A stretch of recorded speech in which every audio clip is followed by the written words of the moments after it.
Seasickness is one of the most common concerns for those considering a cruise vacation.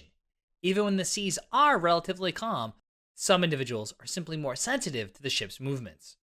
If your fear of getting seasick has kept you from cruising, well then this video is for you, as we have our expert tips and tricks to help you prevent seasickness on a cruise up next.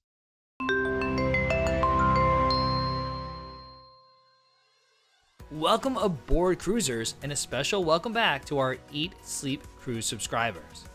Whether you're brand new to cruising, or you've been on cruises in the past and have gotten seasickness, this video is for you, as we share several insider tips and tricks to help you reduce seasickness.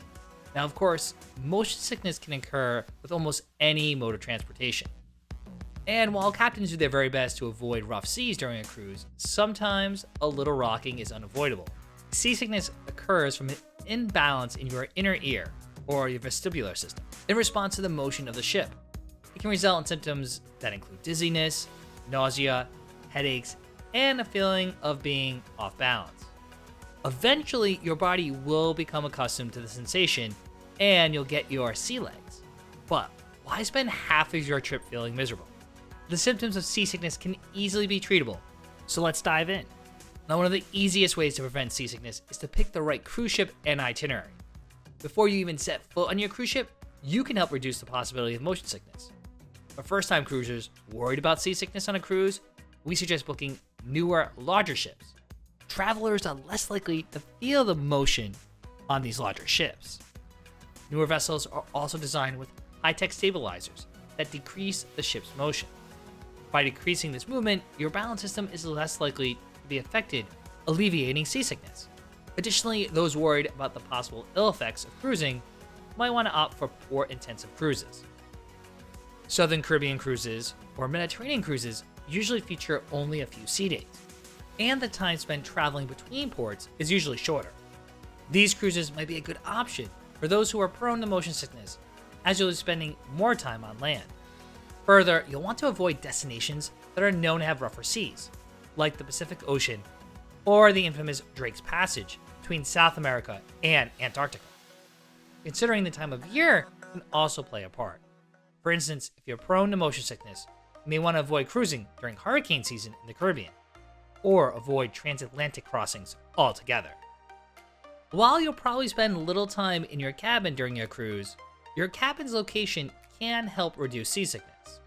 Getting a cabin in the middle of the ship will help, as this area tends to have the least amount of movement when compared to forward and aft located cabins. A cabin in the middle to lower decks is also preferable, as you will feel more motion the higher you are above sea level. The worst cabins on cruise ships, if you're aiming to avoid motion, are forward cabins at the top of the ship. If you're prone to seasickness, you'll probably want to avoid the guaranteed cabin option as well.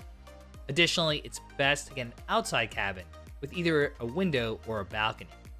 That way, you can set sight on the horizon in hopes that your body will reset its equilibrium. Another crucial way to help prevent seasickness is to take some precautions on embarkation day. The first few hours of your voyage are crucial, helping your body get accustomed to the movement of the ship. It's best to spend some time outdoors with fresh air. Using the horizon as a reference point, your body and brain can become better adjusted to the ship's movements. You should also try to avoid staring at stable objects, like reading the cruise planner or staring at a computer or smartphone screen. By training your body to properly anticipate motion, you can gain those coveted sea legs. Further, try to position yourself either parallel to the horizon or facing the same direction of the ship's movement. Don't face the opposite direction of movement, as this can exacerbate symptoms. The next tip is to watch what you eat and drink.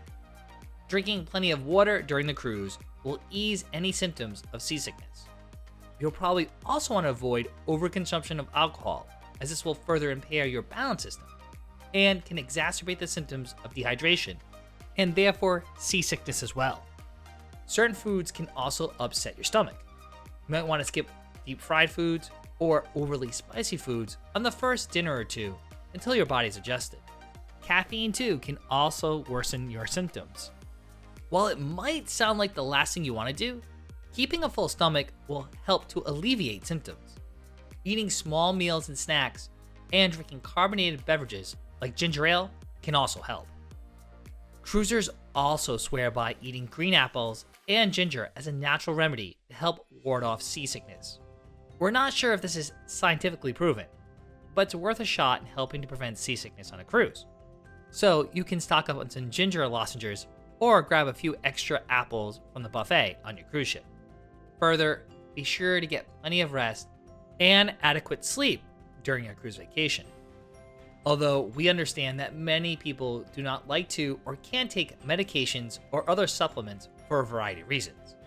One of the more effective and less intrusive remedies for seasickness are Seabands. These accessories work by providing slight pressure to acupressure points in your wrists, which will help reduce the sensation of nausea and vomiting from motion sickness. The bands work best if you place them on both wrists and do so before getting on the cruise ship. And we can talk from personal experience, as we have several family members who are prone to motion sickness and they swear by Seabands. Of course, there are also several medications that you can purchase at a local drugstore to help reduce or prevent seasickness on a cruise. Two of the most popular are Dramamine and Bonine. Both drugs work better if you begin taking them the day before the cruise. Before taking any medication, of course, you should first consult your doctor to determine if these aids are right for you. You should also be aware of potential side effects from these over-the-counter medications. As mentioned above, ginger is a commonly recommended natural remedy to calm an upset stomach. You can look for ginger root in pill form in health food stores, or you can look for teas, candies, or gum, which you can pack in your cruise carry-on bag, just in case you begin to feel some ill effects. If you know that you're prone to motion sickness, you may want to talk to your doctor about additional medical treatments prior to your cruise. One popular treatment are prescribed patches. These small patches are placed behind your ear and help to reduce nausea and vomiting due to motion sickness. Like other approaches, it's best to place these patches on before getting on the ship. There are also other prescription medications used to treat vertigo or motion sickness. Again, you should consult your doctor to discuss whether any of these medications are right for you, even over-the-counter options. Now that you're on with our 7 simple ways to prevent seasickness on a cruise, we have to find you the right ship. Well, lucky for you, we just released our picks for the top 10 best new cruise ships of 2023. From brand new sister ships from cruise lines like Norwegian Cruise Line and Carnival Cruise Line, as well as Virgin Voyages, to brand new cruise lines and classes of ship. In that video, we compare all these new ships and their itineraries to help you decide which cruise ship is right for your next cruise vacation.